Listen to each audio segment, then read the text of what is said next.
ఉత్పత్తి ప్రకరణం 4వ భాగమైన లీలోపాఖ్యానం సమీక్ష 5వ కథ. బ్రహ్మము ద్వితీయ సత్తా. శ్రీ వశిష్ఠ మహర్షి. పరమాత్మ ఎల్లప్పుడూ నిర్మలము, స్వప్రకాశము, ఆనంద స్వరూపము, ఆద్యంతములు లేనిది, విశుద్ధము, సర్వగమము అయి ఉన్నది. అది ఏ కాలమందు ఎట్టి మార్పు చేర్పులు పొందటం లేదు. అట్టి పరమానందమయమగు పరమాత్మ నుండి తటాక జలంలో మొట్టమొదటి పెద్ద కెరటము ఉత్పన్నమైనట్లు ప్రథమ చిత్తయుతుడగు బ్రహ్మదేవుడు ఉత్పన్నమగుచున్నాడు. నేను సమష్టి సృష్టి స్వరూపుడను అను చిత్తము యొక్క స్వభావమే అతని శరీరము. శాస్త్రములచే హిరణ్యగర్భుడు అని చెప్పబడుచున్న ప్రథమ జీవత్వము నుండి ఇక ఈ మిగతా జగత్తు అంతా వచ్చి పడుతోంది. శ్రీరాముడు. హే మహర్షి, బ్రహ్మము అపరిచ్ఛిన్నము, అద్వితీయము, స్వప్రకాశకము, అఖండము కదా. ఇక ఈ జీవుని చూచారా? ఇతడు పరిచ్ఛిన్నుడు, రెండవది కలదు, నాకన్నా ఇది వేరు అనునట్టి ద్వితీయత్వమును అనుభవిస్తున్నాడు.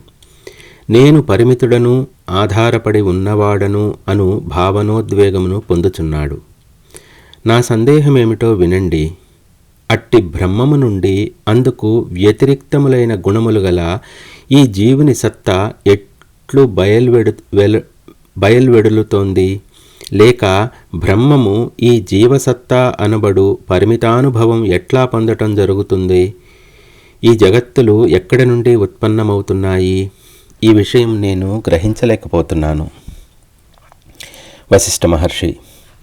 అట్టి బ్రహ్మమునందు మిథ్య అయినట్టి ద్వైతభావము అకారణంగానే కలుగుచున్నది. పెద్ద చిన్న తరంగములు సముద్ర జలంలో లేస్తాయి చూచావా?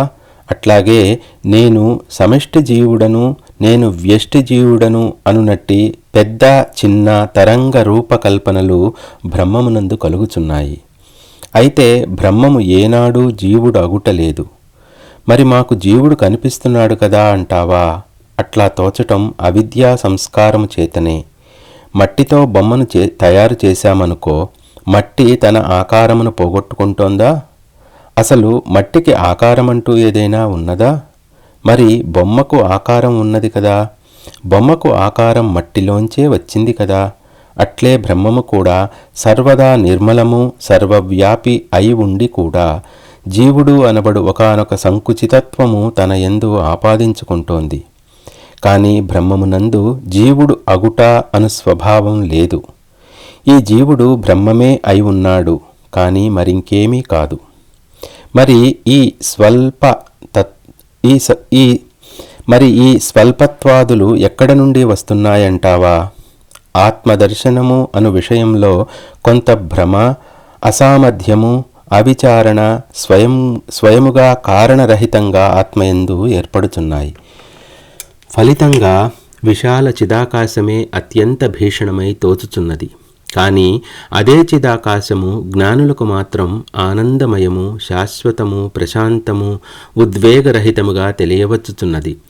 అట్టి చిదాకాశము ఉపాధిరహితము, పరిపూర్ణము, సత్వమయము అగుట చేత పండితులు కూడా దానిని ఇది అని నిర్దేశించలేకపోతున్నారు. ఆ బ్రహ్మమునే శాంతిమయమగు పరమపదము అని శాస్త్రములు నిర్వచిస్తున్నాయి. అదే పరమాత్మ యొక్క ఆద్య స్వరూపము. ఓ రామ, నీవు గాని నేను గాని మరెవరు గాని ఏ క్షణంలో కూడా అద్దాని నుండి వేరైన వారము కాదు. దానిని గ్రహించుటయే జ్ఞానము. అది వేరు, నేను వేరు, నేను అద్దానిని పొందవలసి ఉన్నది అనునట్టి స్థితి బ్రాహ్మీ స్థితి కాదు అని గ్రహించు. అద్దాని నుండి నేను వేరు అను భావమును జయించి అనిర్వచనీయమైన స్థితిని పొందియుండుము, లేదా అట్టి ప్రయత్నమునే ఆశ్రయించుము. ఆ బ్రహ్మమే ఒకానొకప్పుడు ఉపాధితో కూడినదై సంవిదాత్మకమై ప్రాణములను ధరించుచున్నది. అప్పుడు నేను ప్రాణతత్వమును లేక నాకు ప్రాణములు ప్రియమైనవి అని భావిస్తోంది. అట్టి భావము తొలగి ముక్తి లభించేంత వరకు ఆ సంవిత్తు జీవుడు అని పిలువబడుతోంది. కనుక జీవుడు అనునది బ్రహ్మము యొక్క ద్వితీయ రూపమని మరొక ప్రస్ఫుటము అని అనవచ్చు. శ్రీరాముడు. స్వామి, బ్రహ్మమునకు నామరూపములే లేనప్పుడు ఇక జీవుడు అనబడు ద్వితీయ రూపమేమిటి? వశిష్ఠ మహర్షి: నిజమే. అయితే జీవుడు అని మనం పిలుస్తున్న తత్వమునకు మాత్రం నామరూపములు ఎక్కడ ఉన్నాయి? జీవుడు ప్రజ్ఞాతత్వమే కాని కాళ్ళు చేతులు కాదు కదా.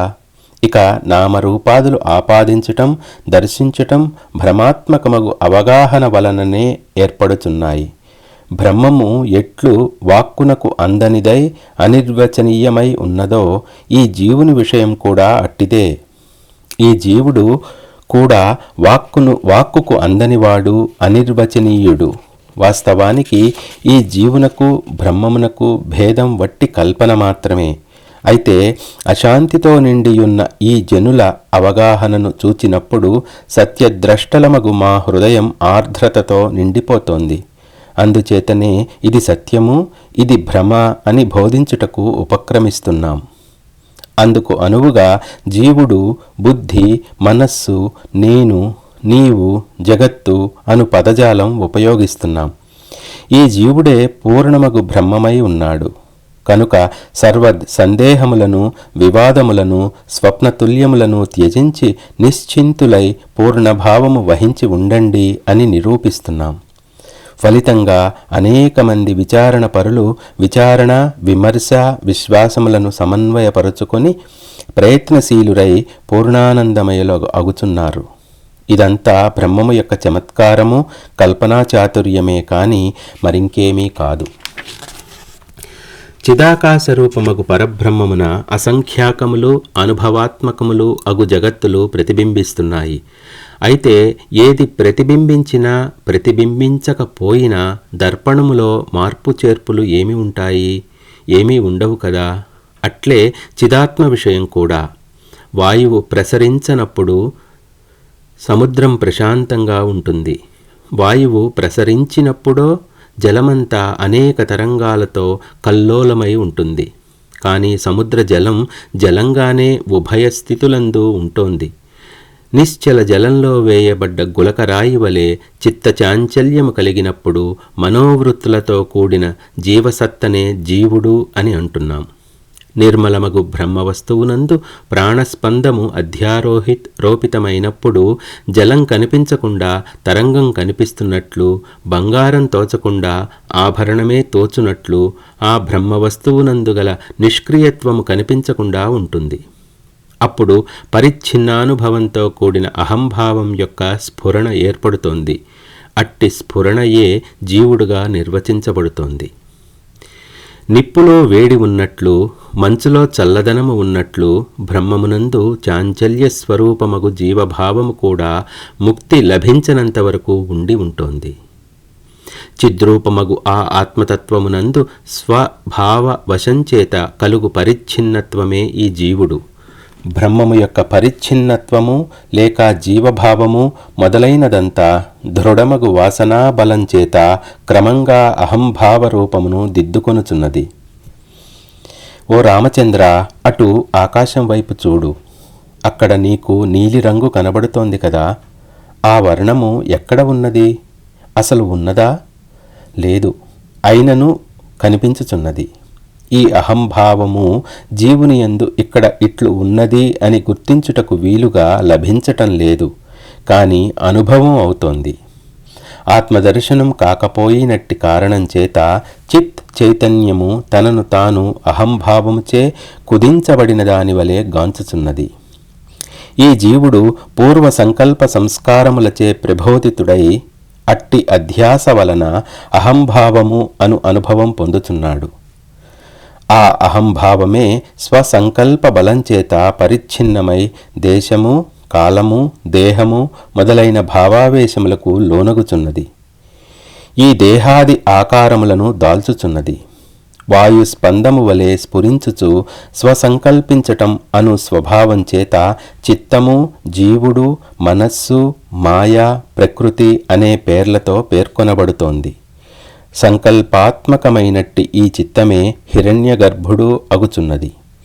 అదే సంకల్ప బలంచేత పంచభూతములను, వాటి స్వభావములైనట్టి పంచతన్మాత్రలను కల్పించుచున్నది. చూచావా రామ, ఈ విధంగా ఆ బ్రహ్మము చేతనాత్మకమగు పూర్వావస్థ నుండి చ్యుతి పొంది జడమగు పంచతన్మాత్రలుగా మారుచున్నది.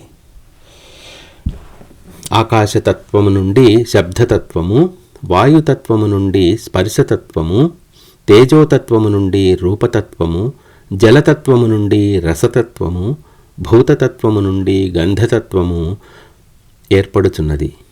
పంచతన్మాత్ర భావము పొందినట్టి ఇతఃపూర్వపు శుద్ధ చిత్తము ఆకాశంలోని నక్షత్రంలాగా తేజఃకణంగా మారుచున్నది.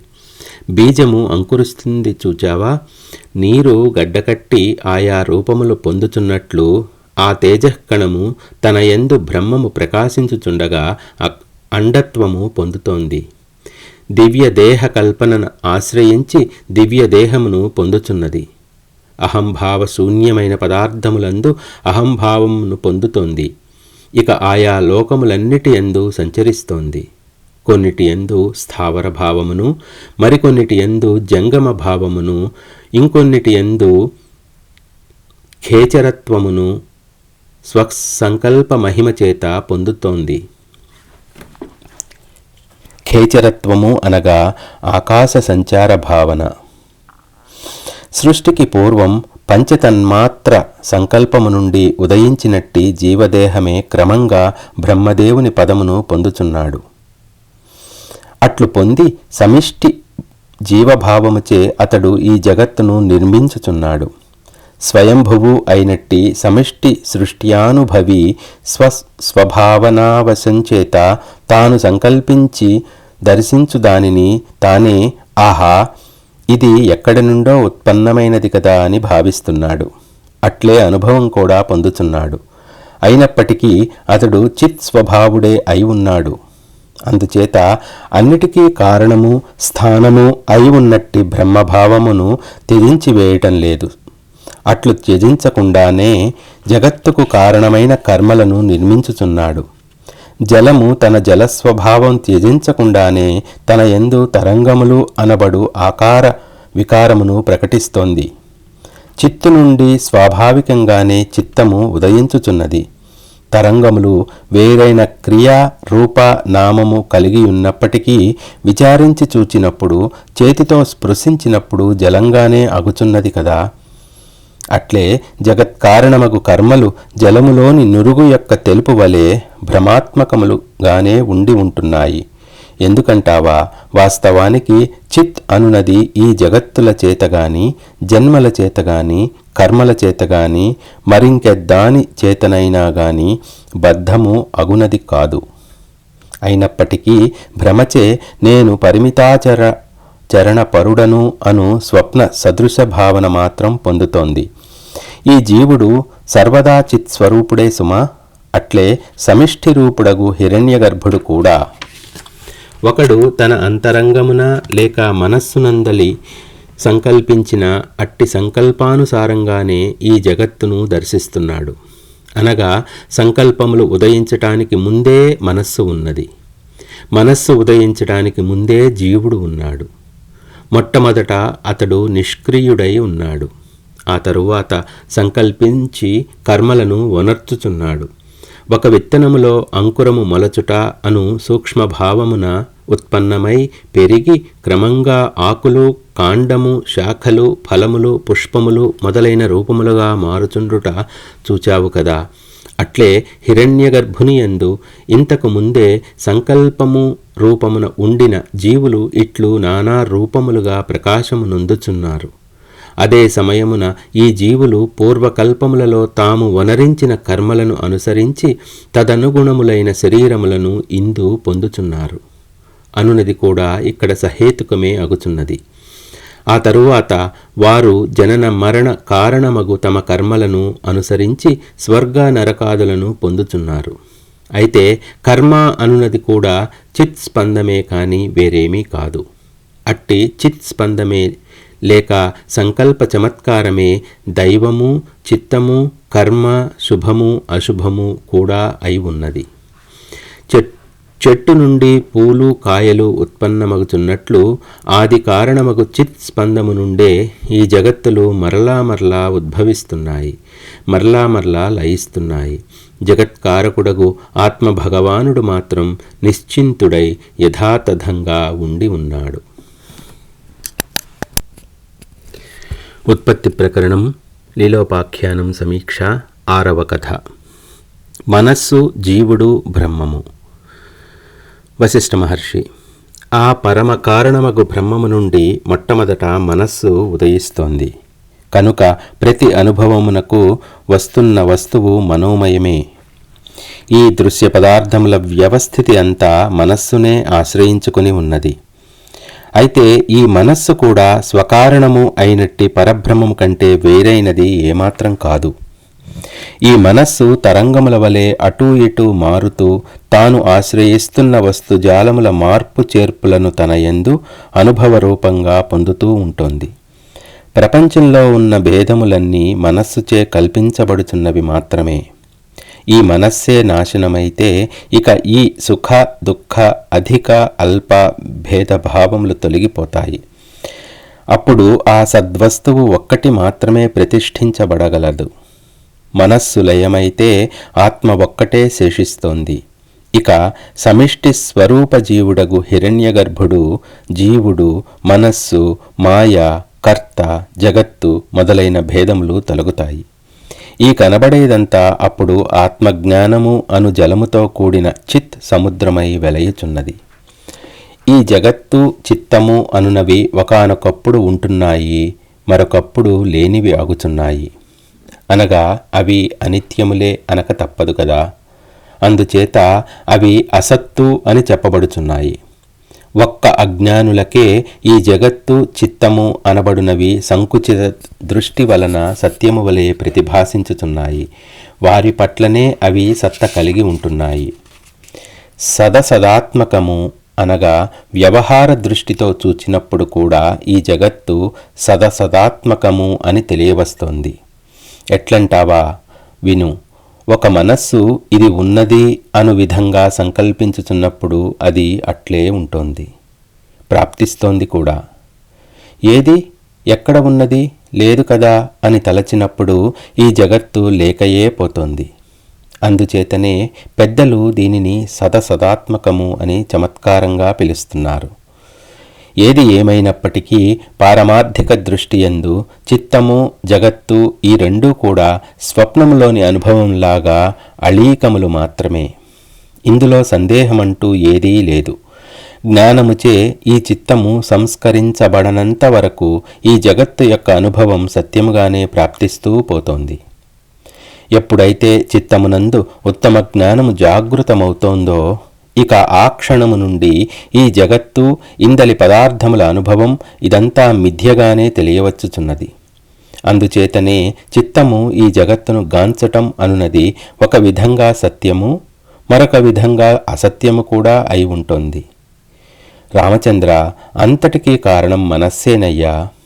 మనస్సే వ్యర్థంగా ఈ సంసార స్వప్నమును గాంచుచున్నది. భ్రాంతిచే విచలితుడై ఉన్న బాటసారి చీకట్లో కొంచెము దూరంలో గల కొండరాయిని చూచి ఇది క్రూరమృగమో కసాయి దొంగో కాదు కదా అని బెంబేలు పడతాడు, చూచావా? అట్లాగే ఆత్మజ్ఞానహీనమైన ఆ మనస్సు పరమాత్మయందు మిథ్యామాత్రమగు ఈ జగత్తును గాంచుచున్నది. అజ్ఞాన బాలుడు చీకట్లోకి చూచి అదుగో అక్కడ బూచి ఉన్నది, అది వచ్చి నాపై పడదు గదా అని గజగజ వణుకుచున్నాడనుకో. అందుకు కారణమేమిటో చెప్పు. తన చిత్తమునందు కలిగిన భయమునకు కారణమైనట్టి ఆ బూచి అనబడునది అక్కడ వాస్తవంగా ఉన్నదో లేదో సమగ్రంగా విచారించక పోవుటయే కారణం అని మాకు అనిపించుచున్నది. ఆహా, ఆత్మభావము నుండి చ్యుతి నొందినట్టి ఈ చిత్తము మరలా తన ఉనికి స్థానమైనట్టి ఆత్మతత్వమును విచారించకయే ఉంటోంది. అట్లు విచారించనంతకాలం జగత్తులు, జన్మలు, కష్టములు, సుఖములు, అస్మదీయులు, ఇతరులు అనునట్టి భ్రమలను పొందుతూనే ఉంటుంది. ఆత్మ అవ్యక్తము, సర్వశాంతి స్వరూపము అయి ఉన్నది. అట్టి ఆత్మ యొక్క సృజనేచ్ఛ నుండే చిత్తము జనిస్తోంది, లేదా ఆ సృజనేచ్ఛనే చిత్తముగా పిలుస్తున్నాం. సృజనేచ్ఛ నుండి చిత్తము, చిత్తము నుండి జీవత్వము, జీవత్వము నుండి అహంకారము, అహంకారము నుండి విషయ తన్మాత్ర, శబ్ద స్పర్శ రూప రస గంధములకు సంబంధించిన ఆవేశము, అందు నుండి ఇంద్రియములు, ఇంద్రియముల నుండి దేహములు, దేహముల నుండి శోకమోహములు, స్వర్గ నరకములు, దాని నుండి బంధమోక్షములు ఉత్పన్నమగుచున్నాయి. ఆత్మస్వరూపుడే అయి ఉండి కూడా తనను తానే మరచి ఉంటున్న జీవుడు అంతు లేకుండా అనేక దేహ పరంపరలు, వాటి నుండి స్వర్గ నరకములు, బంధమోక్షములు అనుభవమవుతున్నాయి. బీజం నుండి వృక్షం, వృక్షం నుండి బీజం అంతు లేకుండా వస్తున్నట్లు జన్మల నుండి కర్మలు, కర్మల నుండి జన్మలు, ఈ విధంగా ఒకానొక పరంపర అంతు లేకుండా సాగిపోతోంది. అయితే రామ, ఏది ఎట్లాగైనా కావచ్చుగాక, ఆత్మ సర్వదా నిష్కళంకమే. అది జన్మించుటలేదు, దానికి దేహములు లేవు, జనన మరణములు లేవు. ఈ జన్మలు మరణాదులు అనగా ఇప్పుడు నేను జీవిస్తున్నాను, మరొకప్పుడు జీవించను మొదలైనదంతా మనస్సే అనుభవిస్తోంది. ఒక గదిలో వెలుగుచున్న దీపపు కాంతిలో ఒక బాలుడు చదువుచున్నాడనుకో, ఆ చదవబడుచున్న విషయమునకు దీపమునకు సంబంధం లేదు కదా. దీపపు వెలుగు లేనిదే అతడు చదవగలడా? లేదు. ఆత్మ కూడా నిష్క్రియమై సర్వమునకు సాక్షి అయి సర్వమునకు కారణమై అకర్త అయి ఉంటోంది. ఇట్లు ఆత్మ ఎన్నడూ తన స్వచ్ఛతను కోల్పోవుటలేదు. ఈ దేహమునకు కర్మలు కాకుండా వేరే సత్త లేదు. అందుచేత కర్మలే చిత్తము, చిత్తమే అహంభావ సమన్వితమగు ఈ జీవుని రూపము. చిత్తము కాకుండా జీవునకు వేరే రూపము ఏమి ఉన్నది? ఆ జీవుడే బ్రహ్మము, బ్రహ్మమే శుద్ధ చైతన్య దృష్టిలో ఆత్మతత్వముగా మననాదుల ద్వారా జీవుడుగా వ్యవహార నామములు పొందుచున్నదని గ్రహించబడుగాక. ఉత్పత్తి ప్రకరణము, లీలోపాఖ్యానం సమీక్ష, 7వ కథ. దృశ్యాభిలాష. శ్రీ వశిష్ఠ మహర్షి: ఓ రామచంద్ర, ఒక దీపం నుండి లక్షలాది దీపములు వెలిగించవచ్చు కదా. ఒకే పరమాత్మ ఈ నానావిధ రూపములుగా వెలుగొందుచున్నాడు. అయితే విచారపూర్వకమైన దృష్టికి మాత్రమే బ్రహ్మము యొక్క యథార్థ రూపం గోచరించటం జరుగుతోంది. ఓ జనులారా, మీరు పరమాత్మ జ్ఞానము పొందటానికి సంసిద్ధులు కండి. పరమాత్మ జ్ఞానము లభించినప్పుడు ఈ చిత్తము యొక్క జీవకల్పన, దృశ్య సంగము, తత్ఫలితంగా ప్రాప్తిస్తున్న బంధము ఇదంతా మిథ్యా కథనమే అని బోధపడగలదు. అప్పుడు స్వతహా సిద్ధమై ఉన్నట్టి మోక్షము యొక్క అనుభవం ప్రాప్తించుచున్నది. అనగా భ్రమ, శోకము, మోహము, సంకుచితత్వము, నైరాస్యము, భయము, ఉద్వేగము మొదలైన స్వకల్పిత దోషములు తొలగిపోతున్నాయి. చిత్తమే నేను జీవుడను అను రూపము గల జీవస్వభావం తనపై ఆపాదించుకుంటోందని విచారణ చేయబడుగాక. విచారణ చేసినంత మాత్రం చేత ఈ చిత్తము దానిచే ఆరోపించబడి అనుభవించబడుచున్న ఈ దృశ్య ప్రపంచము తమంతట తామే స్వయముగా తొలగిపోతాయి. సత్యమేదో ఎరిగిన తరువాత అసత్యమును దర్శించుచున్నప్పటికీ భావనలు, ఉద్వేగాలు ఏమవుతున్నాయి? ఈ చిత్తము, ప్రపంచముల విషయం కూడా అంతే. ఇక ఇంత మాత్రం ప్రయత్నం చేసి విచారణశీలురు అగుటకు సిద్ధం కాకుంటే అట్టి వారిని ఎవరు రక్షించగలరు? మూర్ఘుడు తనకు శుభం కలుగుజేయు యత్నించు వాని వాక్యములలో స్వార్థమును, మోసమును గాంచునట్లు అజ్ఞానియే పరమాత్మకు అజ్ఞానమును ఆపాదించుచున్నాడు. అజ్ఞానమే ప్రపంచ రూపమున అగుపించుచున్నది. అజ్ఞాన దృష్టినే సంసారము అని అంటున్నాం. ఓ ప్రియ రఘురామ, మరలా మరలా చెప్పుచున్నాను, భ్రాంతికి లోనైన చిత్తమే ఈ జనన మరణములను, బాల్య యవ్వన వార్ధక్యములను, స్వర్గ నరకములను గాంచుచూ నృత్యం చేస్తోంది. సురాపానం చేసిన వానికి శూన్యాకాశంలో కెరటములు, వృత్తములు, కేశములు, రూపములు కనిపిస్తూ ఉంటాయి, చూచావా? అజ్ఞానంతో కూడిన చిత్తము ఈ జీవునిచే అసంఖ్యాకములైన బ్రహ్మాండములను తిలకింపజేస్తోంది. తిమిర రోగము అను దోషముతో కూడిన కళ్ళు కలవానికి ఆకాశంలో 2 చంద్రులు కనిపిస్తారు.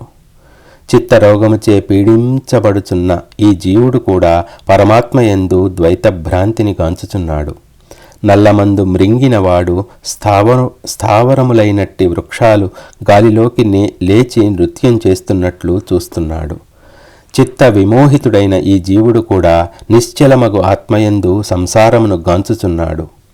బాలుడు గుండ్రంగా తిరిగే యంత్రం ఎక్కి, అహో చూచారా, ఈ ఇళ్ళు, నేల, చెరువులు, కొండలు అన్నీ గుండ్రములుగా తిరుగుతున్నాయి కదా అని కేకలు వేయునట్లు చిత్తము యొక్క అనుక్షణ పరివర్తనం వలననే ఈ దృశ్యములన్నీ ఇట్లు అత్యంత అనేకత్వముతో కూడుకొని చిత్రాతి చిత్రంగా గుపిస్తున్నాయి.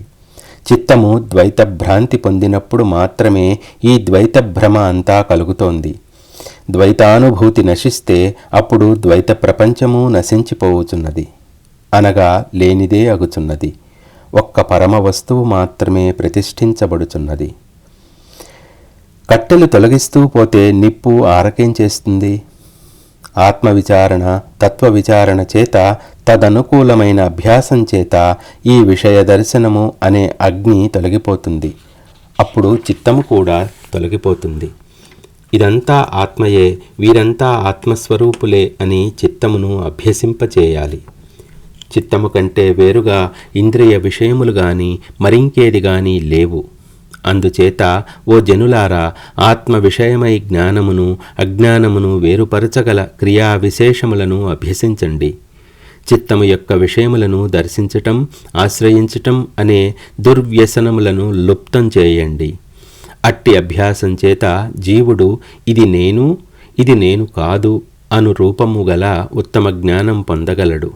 అప్పుడు కర్మలను ఆచరించుచున్నను లేక త్యజించుచున్నను అతడు ముక్తుడు అనియే చెప్పబడుచున్నాడు. వత్స, రాఘవ, కొద్దిగా కళ్ళు త్రాగితే కొంచెము కైపు కలుగుతుంది. అప్పుడు బుద్ధి కొంత చంచలమవుతుంది. అదే కనుక అధికంగా త్రాగితే మత్తు పూర్తిగా కలిగి మనిషి నిశ్చేష్టితుడు అవుతాడు కదా. చైతన్యము సంపూర్ణంగా ప్రకాశించినప్పుడు ఇక విషయముల దర్శనమే ఉండదు. కొంత చైతన్య దృష్టి, కొంత జడత్వ దృష్టి ఏర్పడి ఉన్నప్పుడు మాత్రమే ఈ జీవుడు విషయోన్ముఖుడై పరివర్తిస్తున్నాడు. నిర్వికల్ప సమాధి యందు చైతన్యం యొక్క ప్రకాశము అత్యధికంగా ఉంటుంది. ఘన చైతన్యపూర్వక స్థితి లేక ప్రపంచరహిత స్వసత్తయే పరమపదము అని చెప్పబడుతోంది. సర్వకల్పనలు లయించినట్టి, సిద్ధి పొందినట్టి చిత్తమే విషయరహితం అవగలుగుతోంది. దృశ్యమంతా స్వస్వరూపంగా ఆస్వాదించే స్థితియే నిర్వికల్ప స్థితి. ఈ చిత్తము వలన శుద్ధ చైతన్యము, చేత్యభావము, నేను అనుభవించుతున్నాను అనుభావము పొందుచున్నది. అనగా నేను కర్తను, నేను ద్రష్టను అను భ్రమను సత్యము వలె అనుభవించుచున్నది. అయితే గాలికి స్పందము కంటే వేరైన సత్త లేనట్లుగా ఈ చిత్తమునకు విషయోన్ముఖత్వము కంటే వేరైన సత్తా లేదు. వేడి తొలగితే నిప్పు ఆరిపోవునట్లు ఇంద్రియ విషయములు తొలగిపోగా చిత్తమునకు ఇక ఆకారమంటూ కనిపించదు. శుద్ధ చైతన్యము అనుభవించు విషయముతో శుద్ధ చైత్యములు లేక శుద్ధ దర్శనములు అని చెప్పబడుచున్నాయి. అప్పుడిక చైతన్యము చైతన్య రూప జగత్తును చైతన్యమాత్రంగా ఆస్వాదిస్తున్నదగుచున్నది. ఉత్పత్తి ప్రకరణము, లీలోపాఖ్యానం, సమీక్ష, చివరి కథ, 8వ కథ. పరమాత్మను ఎరుగుటయే ఉపాయం. త్రాడునందు ఇది పాము అను భ్రాంతి ఏ విధంగా కలుగుతోందో అదేవిధంగా అవిద్య కారణం చేత ఏర్పడుచున్న మిథ్యాభ్రాంతియే శుద్ధ చైతన్యమునందు విషయముల భ్రమానుభవమునకు కారణమగుచున్నది. ఈ సంసార వ్యాధికి ఆత్మజ్ఞానం ఒక్కటే సరైన ఔషధం. అయితే చిత్తము బాహ్య విషయములందు వైముఖ్యాన్ని అభ్యసించినప్పుడు మాత్రమే అంతరంగమునందు ఆత్మజ్ఞానం సుస్థిరం అవుతుంది. అందుకు వేరే ఇంకే ఉపాయమూ లేదు. ఓ రామ, ఎవడైతే బాహ్య దర్శనములను, అంతరమున ఉన్న వాసనలను పరిత్యజిస్తాడో అతనికి ఇక్కడే ఇప్పుడే ముక్తి లభించినట్లే. వాసనలు ఉండడమే బంధం. వాసనా త్యాగపూర్వకమైన స్వసత్తా సామాన్యమే ముక్తి. యథార్థ జ్ఞానం కలిగిన తరువాత రజ్జువు పట్ల సర్పభ్రాంతి తొలగక ఏం చేస్తుంది? ఆత్మజ్ఞానం లభించగానే ఈ వర్తమానపు సంసార భ్రాంతి అంతా తొలగిపోగలదు. విషయ వాసనలు పరిత్యజించావా, మోక్షము నిశ్చయంగా లభించగలదని మరలా గుర్తు చేస్తున్నాను. దృశ్య విషయముల పట్ల ఆసక్తి, నమ్మకము, మూర్ఘత్వము, అభిలాష తొలగితే వాసనలు జయింపబడినట్లే. కాబట్టి ఓ రఘుకుల తిలక రామచంద్ర, నీవు ఆసక్తి రహితుడవై ప్రవాహ పతితములైన కర్మలను ప్రశాంత స్వభావముతో నిర్వర్తించుము. ఇందులో కష్టమేమీ ఉండవలసిన పని లేదు. అనేక మంది తాము కోరుకున్న వస్తువు కోసం ప్రాణములైనా సరే తృణంలాగా త్యజించివేయడం మనం ప్రపంచంలో చూస్తూనే ఉన్నాం. మరి కేవలం అభిలాషను త్యజించినంత మాత్రం చేత ఉభయతారకమైనట్టి మోక్షం లభిస్తున్నప్పుడు అందుకు వెనుకాడవలసిన అవసరం ఏమున్నది చెప్పు. నీవు కనుక వాంఛితములన్నింటినీ ఇది ఇట్లు ఎందుకు ఉన్నది, ఇది నా నుండి తొలగుగాక, ఇటువంటి అభినివేశములను పరిత్యజించి నిర్వికారుడవై ఉండగలిగితే ఈ నిమిషంలోనే కృతార్థుడవు అవుతావు. చేతిలోని పండులాగా, ఎదురుగా గల పర్వతంలాగా పరమాత్మతత్వమును ఇప్పుడే ఇక్కడే ప్రత్యక్షంగా పొందగలుగుతావు. దృశ్యాసక్తి తొలగగా వృత్తిరహితుడవై ఉన్నప్పుడు ఇక నీ యొక్క ఏ రూపము శేషిస్తోందో అది ఏ పరమాత్మ యొక్క స్వరూపం.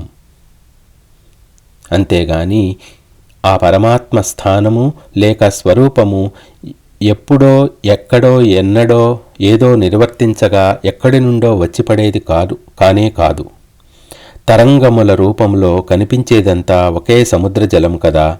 పరమాత్మయే అజ్ఞానులకు జగత్తు రూపమున ప్రతిభాసించుచున్నాడు. జ్ఞానులకో జగత్తు స్వస్వరూపంలాగా అనునిత్యంగా అనుభూతమగుచున్నది. ఈ దృశ్యమును ఆత్మగా ఎరుగుట చేతనే మోక్షం లభిస్తోంది. ఎరుగకున్నంతకాలం ఈ సంసారబంధం ఉండియే తీరుతుంది. ఇంతటితో 4వ భాగం సమాప్తం. తరువాత ఉత్పత్తి ప్రకరణం 5వ భాగం